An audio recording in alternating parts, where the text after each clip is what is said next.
Il y a une image à côté, je vais essayer de l'enlever. La salle d'attente. Très bien. Donc, comme je disais, donc cette anomalie a un impact très important sur l'esthétique du visage, sur l'occlusion, vu ces malpositions dentaires. Donc, les forces ne sont pas réparties équilibrement ou harmonieusement sur l'ensemble de l'arcade. Et aussi, vu les malpositions dentaires, nous avons un risque de carie très élevé avec des rétentions alimentaires. Donc, l'auto-nettoyage ne se fait pas normalement, et ce qui favorise l'apparition des maladies parodontales. Donc, c'est quoi une DDM? C'est une dysharmonie dentomaxillaire, ou ce qu'on appelle aussi la discordance entre la dimension des dents et le périmètre d'arcade. Donc là, nous pouvons avoir deux types de DDM. Nous avons la DDM par défaut, appelée aussi DDM par microdontie, que vous voyez sur l'image à droite. Donc nous avons des espaces entre les dents. Donc cette DDM est représentée par un volume dentaire diminué relativement au périmètre d'arcade. Donc c'est relatif. Le premier signe de cette anomalie, c'est la présence des espaces ou des diastèmes interdentaires. À l'encontre, sur l'image à gauche, vous voyez des malpositions dentaires. Donc c'est la DDM par macrodontie relative, où le volume dentaire est relativement plus important que le périmètre d'arcade. Donc là, cette anomalie est représentée par la présence des malpositions dentaires. Et c'est l'anomalie la plus fréquente dans notre pratique quotidienne, et c'est le motif de consultation le plus fréquent aussi. Madame, oui. Macrodontie relative, c'est la plus fréquente. Oui, la DDM par macrodontie relative. D'accord. C'est-à-dire où on a le volume dentaire plus important que le périmètre d'arcade. Et c'est ça qui fait apparaître le chevauchement. Ce que vous appelez le terme courant chevauchement, c'est les malpositions dentaires. D'accord? D'accord. Merci. Je vous en prie. Alors, notre cours d'aujourd'hui, c'est le traitement. Donc, nous allons d'abord parler des objectifs de traitement. Quels sont nos objectifs de traitement de cette DDM? D'abord, c'est établir une fonction occlusale optimale, c'est-à-dire avec des forces masticatoires réparties sur l'ensemble de l'arcade et réparties harmonieusement à l'état statique et dynamique. Nous avons aussi l'amélioration de l'esthétique du sourire et de la denture, et tout cela va favoriser une bonne santé parodontale. Donc, qui dit alignement dentaire, dit un auto-nettoyage beaucoup plus, c'est-à-dire beaucoup plus, pas puissant, mais je dirais beaucoup plus favorable, et donc cela évitera la rétention alimentaire et évitera l'apparition des anomalies parodontales. Donc voilà les trois objectifs principaux du traitement de la DDM. Donc une bonne fonction occlusale, un beau sourire avec une denture bien alignée, équilibrée, occlusion bien équilibrée, et favoriser une bonne santé parodontale. Nous passons au traitement. D'abord, le traitement préventif. Donc, il consiste en quoi? Il consiste à empêcher cette anomalie à s'installer. Donc, la prévention commence bien avant. Donc, c'est à partir du plus jeune âge, donc à l'allaitement au sein. Donc, il faut favoriser l'allaitement au sein. Il faut savoir que la fonction de la succion du sein favorise une expansion des arcades et cela évitera l'installation de cette anomalie. Donc un dépistage précoce élimine et un dépistage précoce aussi de cette anomalie peut éviter son installation et son aggravation avec le temps. L'élimination de la respiration buccale ou la correction de cette respiration, on a bien parlé des effets indésirables ou des effets néfastes de la respiration buccale sur le développement des arcades lors du cours de la thérapeutique fonctionnelle. Donc, qui dit respiration buccale dit maxillaire, c'est-à-dire étroit, et donc diminution du périmètre d'arcade, et par la suite, donc par conséquent, installation de la dysharmonie d'entomaxillaire. Donc, le comportement lingual très important, il faut corriger précocement pour favoriser un développement en expansion de ces arcades et donc pour qu'il y ait un maximum de place ou suffisamment, je dirais, de place pour toutes les dents. L'action des végétations des amygdales, toujours dans la notion de favoriser la respiration nasale, donc élimination des obstacles pour libérer ou pour améliorer la perméabilité nasale et favoriser une respiration nasale garante d'une respiration stimulante qui stimule les arcades et pour avoir une croissance suffisante des arcades qui va nous donner des arcades bien développées et donc suffisamment de place pour les dents. Éviter les parafonctions aussi, les dysfonctions. Les parafonctions, à titre d'exemple, la succion du pouce qui provoque souvent une étroitesse transversale des arcades. C'est valable aussi pour les autres dysfonctions, la mastication unilatérale, c'est-à-dire la de la thérapeutique fonctionnelle. Les soins dentaires très importants. Pourquoi? Pour éviter l'extraction précoce des dents de lait.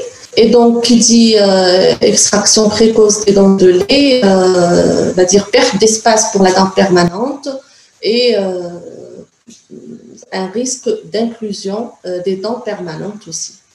Placé donc dans le pire des cas où on est obligé d'extraire les dents de lait par carie, par abcès. Donc là, la dent de lait est extraite. Il faut au moins placer un mainteneur d'espace pour maintenir cet espace pour la dent permanente qui va arriver.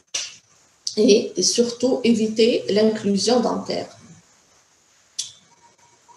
Toujours dans le traitement, donc là, nous passons au traitement proprement dit. Nous commençons par le traitement. Pour vous donner le cadre général de la thérapeutique de la DDM, nous avons deux types. Le traitement conservateur, pourquoi conservateur? Ça veut dire sans extraction. On ne fait aucune extraction de dents permanente. Donc, le traitement conservateur, nous avons traité cette DDM sans extraction, mais ce traitement conservateur, il a des indications bien précises. Donc, la DDM doit être légère, inférieure à 5 mm. Donc, le manque de place, si vous voulez, sur l'arcade est inférieur à moins 5 mm. Donc, le type de croissance aussi doit être antérieur. D'accord? Il n'est pas postérieure. Pourquoi? Parce que nous allons voir après, dans les cas de la croissance mandibulaire postérieure, les extractions sont indiquées pour justement dimension verticale d'occlusion.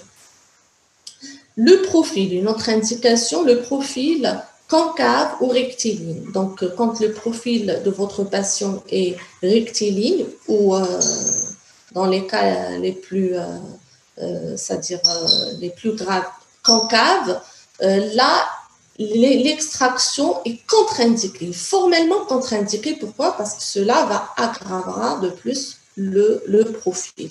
L'extraction va aggraver la concavité du profil.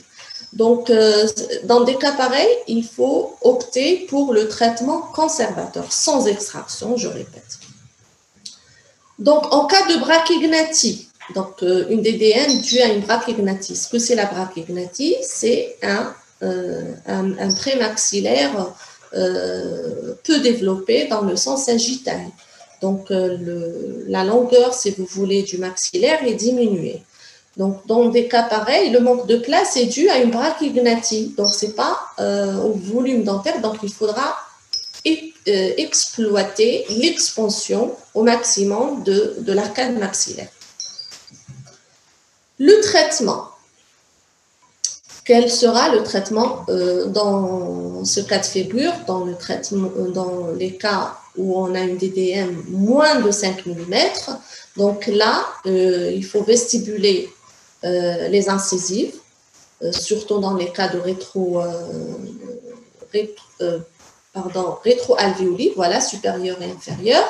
Et il faut distaller les premières molaires, d'accord? Il faut les distaller, mais cela n'est possible qu'avant l'éruption de la deuxième molaire permanente, parce que si la deuxième molaire permanente est sur l'arcade, elle bloque la première et donc on ne peut pas distaller. Voilà. À la limite, si on ne peut pas distaller la première molaire, il faut au moins la bloquer avec les mainteneurs d'espace et profiter de la mésialisation physiologique qu'on appelle le leeway. Donc, gagner le 1, ou presque les 2 mm de la dérive mésiale physiologique des molaires après la perte de la deuxième molaire de lait. L'avulsion des dents de sagesse peut être indiquée, mais en fin de traitement. Donc, toujours, on est dans le traitement conservateur. Il n'y a pas d'extraction, c'est sans extraction. Sauf que, en fin de traitement, une fois que le traitement est terminé, souvent, on demande l'ablation des dents de sagesse s'il y a toujours un manque de place dans la région postérieure, si la dent de sagesse présente un axe défavorable, d'accord, ou une malformation.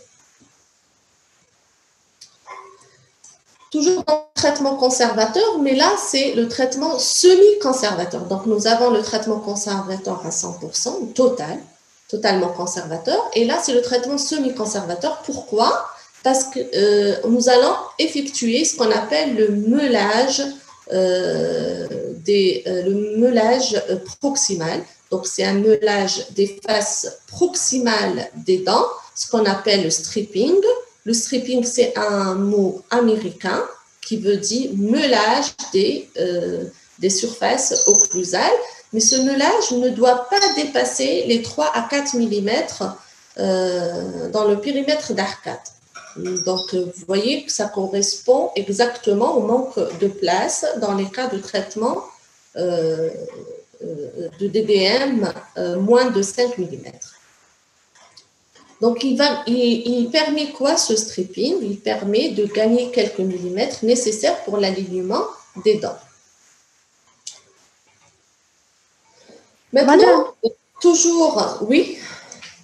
Stripping, c'est le meulage des surfaces occlusales ou bien proximales? Proximal. J'ai dit Proximal. bien proximal.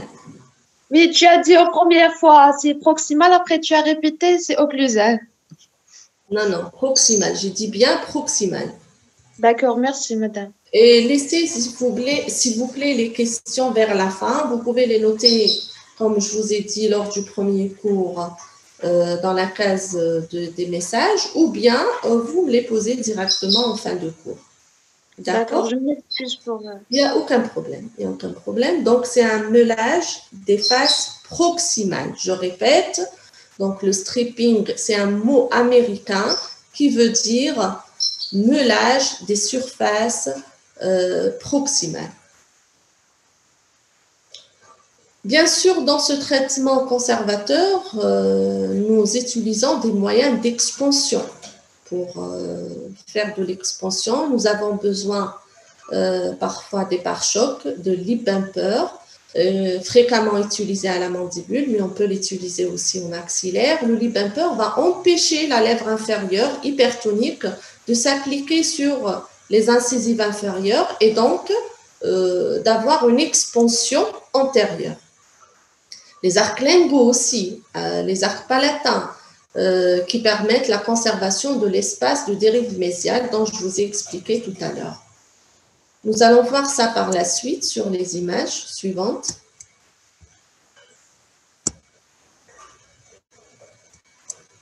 Voilà, donc sur l'image à droite, vous voyez un lip bumper, ou appelé aussi le pare-choc labial, soudé sur des bagues scellées sur les deuxièmes ou la première molaire permanente, pardon. Voilà, donc ce pare-choc va empêcher par cet écran en résine antérieure, va empêcher la lèvre inférieure hypertonique de s'appliquer sur les incisives inférieures et donc va favoriser l'expansion antérieure des incisives et donc gain de place sur le périmètre d'arcade. Sur la photo à gauche, vous avez ce qu'on appelle le quadilix. Pourquoi quadilix? Parce qu'il comporte 4 boucles, comme vous voyez sur l'image, il comporte 4 boucles. Là, il est maxillaire, donc il permet une expansion totale de l'arcade maxillaire. Et donc, qui dit expansion, dit gain de place sur l'arcade. Toujours sans extraction. D'autres moyens, nous avons l'arc transpalatin, le disjoncteur, le pendulum, l'arc lingual, bilix. Tous ces moyens, ces auxiliaires, vont nous aider à faire de l'expansion des arcades et donc gagner de la place sur l'arcade nécessaire pour l'alignement des dents. Donc, nous allons voir ces appareillages sur ces photos. Donc, la photo à gauche en haut, vous voyez là une plaque palatine. Donc, il s'agit d'un appareil amovible qui comporte un vérin à action transversale. Donc, le but ici, c'est d'avoir une expansion transversale et par conséquent, gagner de la place sur l'arcade. La photo à droite en haut, vous avez un transpalatin soudé sur des bagues scellées sur des molaires. Donc, il permet aussi l'expansion transversale par activation sur cette boucle que vous voyez au centre. Donc, l'ouverture de cette boucle permet d'augmenter le périmètre transversal, ce qu'on appelle le transpalatin. Un autre moyen d'expansion que vous voyez sur l'image à droite, voilà, à droite en bas, c'est le BLX. Cet appareil est appelé BLX. Pourquoi? Parce qu'il comporte 2 boucles au lieu de 4. Ce que je vous ai montré tout à l'heure, c'est sur la diapo d'avant, c'est un quadilix parce qu'il comporte 4 boucles. Mais là, on l'appelle BLX. Pourquoi? Parce qu'il comporte 2 boucles et il est beaucoup plus adapté à l'arcade inférieure, à la mandibule. D'accord? Donc, le but, c'est toujours d'avoir une expansion totale de toute l'arcade mandibulaire. La photo en bas toujours à gauche, c'est le disjoncteur. Le disjoncteur, il permet aussi de l'expansion dans les cas d'endognathie maxillaire. Donc, vous voyez là, c'est un disjoncteur soudé sur des molaires. Un autre type, je vais vous montrer un autre type de disjoncteur. Je vais essayer de faire passer la diapo. Vous m'entendez bien, les étudiants? Oui. Ça va, vous arrivez à suivre? Oui. Donc, je continue. Donc là, un autre type de disjoncteur sur la photo à gauche en haut, qui comporte 4 bagues. Donc là, il est soudé sur les 4 bagues. C'est dans les cas où on a une étroitesse très importante de l'arcade. Donc, le disjoncteur va nous permettre de faire de l'expansion et donc gagner l'espace sur l'arcade. Ce Ce que vous voyez sur l'image à droite en haut, ce qu'on appelle le pendulum, c'est un autre moyen d'expansion aussi, plutôt de gain de place sur l'arcade. Il permet quoi? Il permet de distaller les molaires. Le pendulum, contrairement aux arcs linguaux et palatins qui bloquent les molaires ou bien il les distalle, le pendulum, il peut distaller une molaire malgré la présence de la deuxième molaire permanente sur l'arcade. D'autres moyens, ce que vous voyez en bas, c'est l'arc lingual qui permet de bloquer qui permet de bloquer la première molaire sur l'arcade et empêcher aussi la dérive mésiale de se produire, donc gain de place.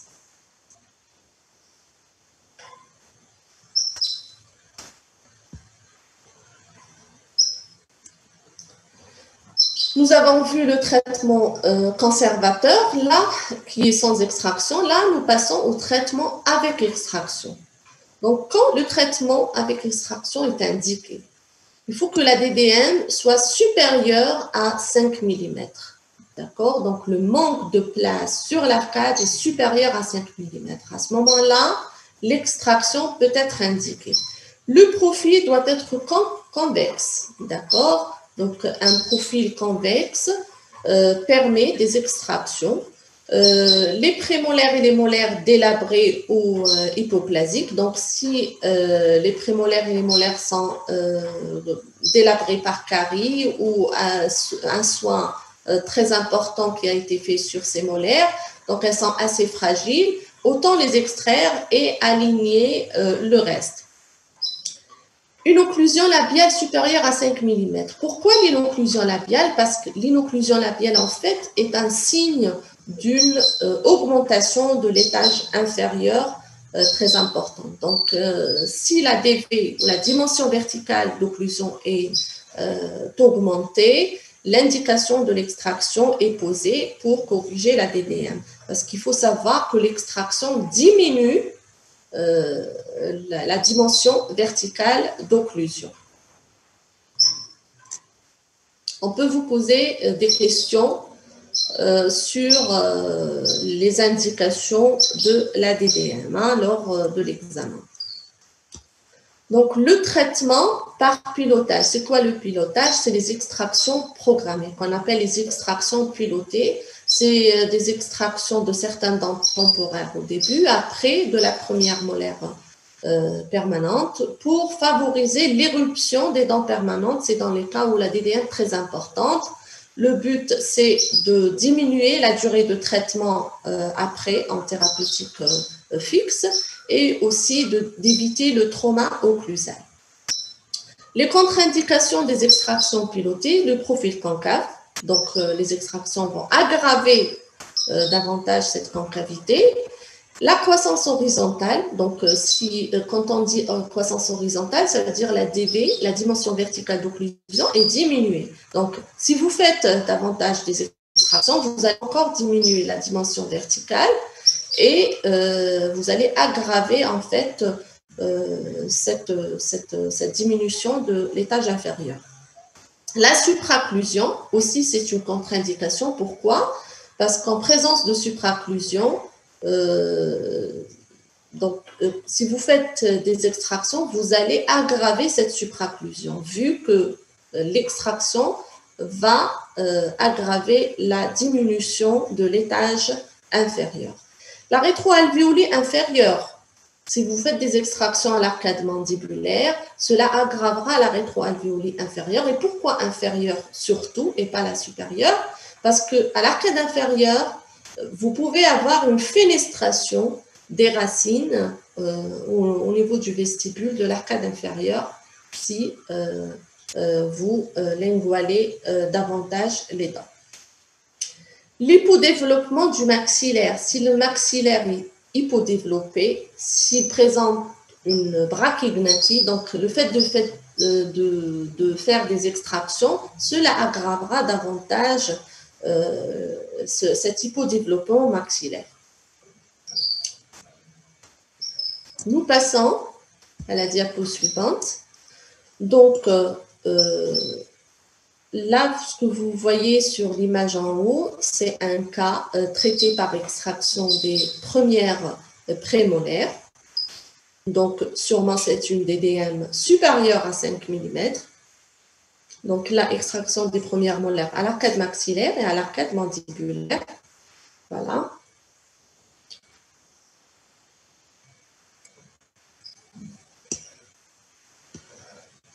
Nous avons fini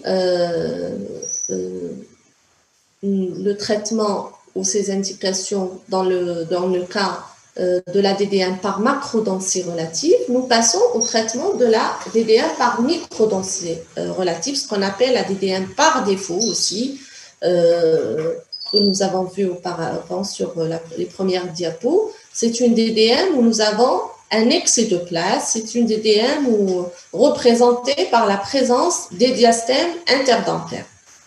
Donc, cette DDM ne constitue pas le motif de consultation, c'est-à-dire très fréquent. Pourquoi? Parce que il n'y a pas de malposition en fait. Certes, il y a des diastèmes interdentaires, mais il n'y a pas des malpositions dentaires comme la DDM par macrodontie qui présente un préjudice esthétique très important. Donc, si le profil est harmonieux, de préférence, laisser les diastèmes et ne pas toucher le patient, c'est-à-dire ne pas traiter. Pourquoi? Parce qu'elle est très récidivante. On peut fermer les diastèmes, mais ça revient rapidement après traitement. Donc, cela nécessite une contention d'une durée très importante et de préférence une contention fixée.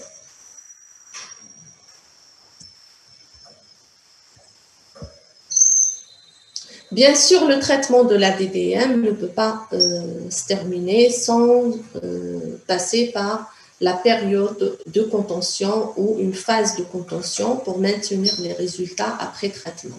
Surtout dans les cas de rotation dentaire, il faut savoir que la rotation, elle est sujette fréquemment à des récidives. Voilà, donc nous terminerons avec ça, avec la contention, notre cours. Donc, ce qu'il faut retenir, c'est les indications et les contre-indications très importantes, d'accord, pour poser le bon diagnostic. Quand est-ce qu'on doit faire le traitement conservateur, quand est-ce on peut faire un traitement avec extraction, faire la différence entre les deux. Voilà les points les plus importants de votre cours. Vous entendez les étudiants? Vous êtes là? Oui, madame. D'accord, on passe aux questions. Je préfère... c'est la séance la plus importante, le débat, les questions. Comme ça, vous comprendrez mieux votre cours. Ça, si vous voulez, je peux vous montrer quelques moyens de contention, si vous voulez. Là, c'est la contention fixée. D'accord, elle est placée sur les faces linguales. D'accord, des dents. Vous pouvez utiliser pour la contention aussi des gouttières transparentes, maxillaires et mandibulaires. Voilà. Et là, vous pouvez utiliser la plaque de Hawley accompagnée d'un arc vestibulaire, d'accord, pour empêcher la récidive vers l'avant des incisives. Et des attelles, comme vous voyez sur les images en bas, c'est des attelles collées sur les faces palatines ou linguales. Alors, vous avez des questions, les étudiants? Madame. Oui. Pour le traitement Je vous écoute. Pour le traitement semi-conservateur. Vous pouvez parler un peu plus haut. Je vous entends mal. Le traitement semi-conservateur. Le traitement semi-conservateur, oui. Est-ce qu'il ne fragilise pas les dents? Justement, le traitement semi-conservateur, il faut que le patient soit bien, c'est-à-dire très motivé et il a une bonne hygiène, d'accord? Un patient que vous voyez pas motivé, qui présente une mauvaise hygiène, le traitement semi-conservateur est contre-indiqué et à éviter chez cette catégorie de patients. D'accord? Bien sûr, le stripping, il ne doit pas dépasser 3-4 mm sur l'ensemble de l'arcade. Pourquoi? Pour rester dans la couche de l'émail. Donc, vous n'allez pas arriver à la dentine. Et comme vous savez, l'émail est régénérateur. Donc, il se régénère. Donc, il n'y a pas de problème si on respecte les indications.